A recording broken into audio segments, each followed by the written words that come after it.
Olá, bom dia amigos e amigas aqui do canal Dica de hoje, quarta-feira, dia daquele vídeo que a gente responde a uma dúvida que veio do Instagram sem patinar. E a dúvida de hoje é sobre essa empresa aí, amadas por uns, odiadas por outras, a antiga Via Varejo, hoje em dia só Via, né? E aí, Via, nesse preço atual, abaixo do valor patrimonial, vale a pena sim ou não? Mais respostas nesse vídeo de hoje. Logo depois da vinheta, curtam o vídeo, se inscrevam no canal e a gente já começa.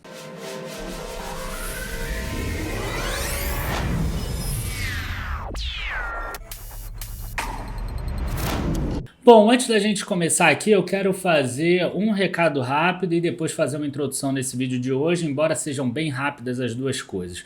A primeira, dia 20, 21 e 22, a gente vai fazer aqui a imersão da análise fundamentalista. Aí sim eu vou fazer uma análise fundamentalista mais aprofundada de algumas empresas que já foram decididas pelo meu público. Então não percam aqui, evento completamente gratuito. Os links para se inscreverem vão estar aqui embaixo. E outra coisa também que é importante a gente falar é o seguinte: se vocês olharem na playlist aí e verem no nosso canal qual foi o vídeo que teve maior visualização, vai ser assim: como Itaúsa pode te deixar rico. E esse foi um vídeo que eu fiz ali em setembro, outubro de 2020, em que eu comparei Itaúsa com Via Varejo. Naquela época, Via Varejo era uma empresa queridinha, a atual Via, e ela estava sendo negociada ali a 17, 18 reais mais ou menos. Então eu acho que vale a pena a gente começar dessa forma para a gente mostrar exatamente aquele ponto. Então Via Varejo estava aqui, né? E eu mostrava que Itaúsa era uma boa pedida e tem comentários até bem jocosos, bem interessantes dentro dos comentários. Vale a pena darem uma olhada nos comentários e vocês vão ver que esses comentários vão minguando ao longo do tempo. Por quê? Porque nesse período aqui a Itaúsa fica mais ou menos de lado e a Via sobe bastante. E depois, quando começa a cair, parece, né, e mostra que ela ficou muito, que ela estava muito cara.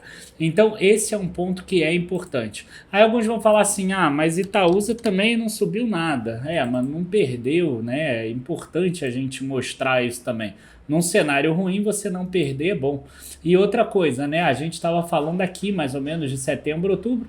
A gente está falando aí de algum retorno, pelo menos nominal, mesmo em um cenário muito ruim de juros mais altos. Bom, vamos falar agora sobre Via Varejo. Tá? Uma das coisas que eu não gosto quando eu analiso uma empresa é quando eu vejo que ela tem uma constante queda do patrimônio líquido. Então eu puxei aqui a planilha da Via, que é disponibilizada no próprio site da empresa, e a gente consegue ver aqui, ó, de 2017 até 2020, ela cai o patrimônio líquido dela, tá? E aí ela continua caindo aqui nesses últimos trimestres. Aí alguns vão perguntar assim: ah, mas por que aqui subiu o patrimônio líquido? E é por causa de um motivo muito simples, né? Ela fez uma emissão de novas ações. Então quando ela subiu lá para R$ 13, teve investidores que colocaram aqui, ela emitiu 220 milhões de novas ações. Coitados desses investidores que foram, né, ali, que gostaram do canto da sereia, vamos dizer assim, e compraram essa ação. Não lembro agora qual o valor exato, naquele dia estava R$ 13,30, com ações adicionais ela captou 4 bilhões de reais, que é mais ou menos aquele valor. Bom, agora vamos falar aqui de uma outra coisa que é importante quando a gente analisa uma empresa, e aqui a gente está falando de varejo. Varejo são margens muito pequenininhas. Margens muito pequenininhas, tem gente que fala assim: eu não gosto de margem muito pequenininha, mas por outro lado, margem muito pequenininha pode te dar um ganho absurdo. Por quê? Porque uma margem subindo de 1% para 3% triplica o lucro de uma empresa.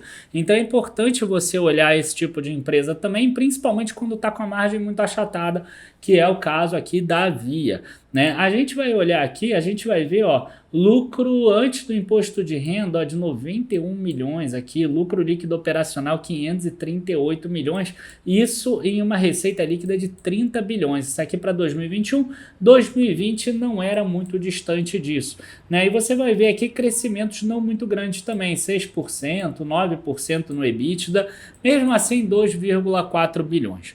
A grande dúvida que paira aqui, né, é se a empresa vai conseguir melhorar esse tipo de crescimento dela, porque a gente vê que está tendo mais concorrentes, né? A gente está vendo uma dificuldade maior dessas empresas. No primeiro trimestre, a gente tem alguns dados aqui adicionais que mostram que a gente ainda não tem algo muito claro.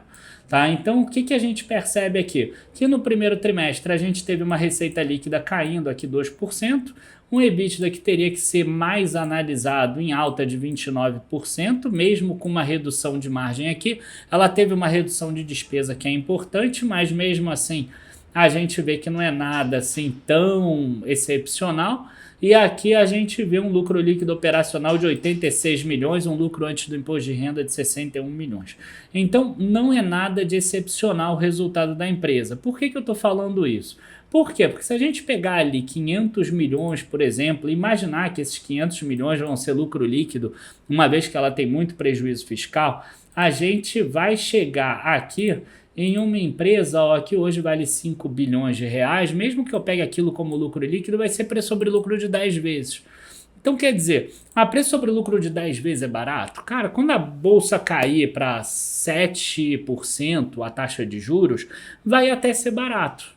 Mas, cara, vai ter uma infinidade de empresas que você consegue esse retorno com um custo muito menor e com um risco muito menor, principalmente. Então, quer dizer, você tem hoje preço sobre lucro abaixo de 10 vezes, você continua tendo Itaúsa, Banco do Brasil, dentro desse setor aí de varejo, você tem algumas empresas, sei lá, aqui tá me vindo à cabeça a Graziotin, a Panvel, não sei como tá, mas provavelmente tá também alguma coisa similar a isso, o próprio Carrefour, o Açaí. Então, quer dizer, você tem outras empresas que vão te dar um risco muito menor e que tem já esse indicador.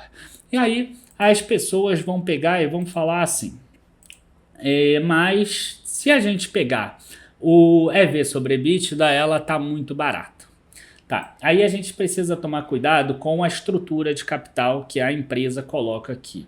Por quê? Porque isso aqui engana bastante. Aqui a gente consegue ver a despesa caindo, né, do 9,9%. Isso aqui é que fez o resultado da empresa melhorar. Se ela continuar com isso, pode ser que ela sim tenha um bom resultado, tá? E a estrutura de capital aqui, o que acontece, né? A empresa ela joga de um jeito que ela consiga mostrar um número bonito.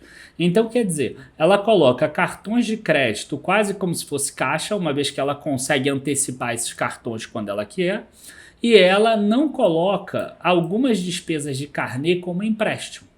Então, quando você vê aqui, você fala assim, puxa, a empresa está com caixa líquido, ela tem mais caixa do que dívida. Então, quando a gente vem aqui para a planilha, a gente vai ver aqui alguns números que são importantes. Por exemplo, 4,4 bilhões em carnê de financiamento do consumidor, 1,4 bilhão de empréstimos e financiamentos, desculpa se estiver pequeno, tá? 3,2 bilhões aqui de empréstimos e financiamentos, 590 milhões de carnê, e se a gente botar só caixas aqui, é só 1,2 bilhão em caixa. Então, eu fico muito mais com esse cálculo aqui do Fundamentos, que mostra uma dívida líquida de 8 bilhões e 100. Quando a gente fica com uma dívida líquida de 8 bilhões e 100 milhões, a gente sai daquele caixa líquido que eles falam que tem de 0,4 vezes EBITDA para um 3,4, 3,5 vezes EBITDA. Tá? Que pode não ser o covenant dele, mas é o que existe aqui. Então, quando a gente bota nesse número, a gente vê aqui EV sobre EBITDA de 5,84 vezes. Cara, é barato? Até é.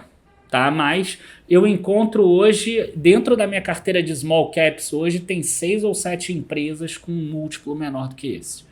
Tá? Então, Via Varejo hoje, tá? Ela é barata. Se eu comparar, por exemplo, com a Magazine Luiza, que parou de crescer, ela é mais barata do que a Magazine Luiza hoje, porque a Magazine Luiza parou de crescer. Quer dizer, ela tinha um prêmio por causa do crescimento dela, e hoje em dia ela não tem mais. Então você vê aqui, EV sobre EBITDA ainda de 25 vezes, ela ainda está no lucro, mas é um lucro muito pequenininho aqui, de 170 milhões para o tamanho dela de 24 bilhões, e ela tem uma dívida menor de 4,9 bilhões. Por outro lado, ela vale o dobro do valor patrimonial.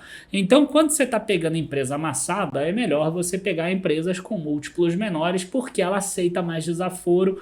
Então, eu fiz um vídeo lá de Magazine Luiza lá atrás, né, mostrando que ela poderia variar o preço justo dela de R$ 1 e pouco até R$ 6 e pouco. A Via Varejo, ela tem uma relação risco-retorno melhor.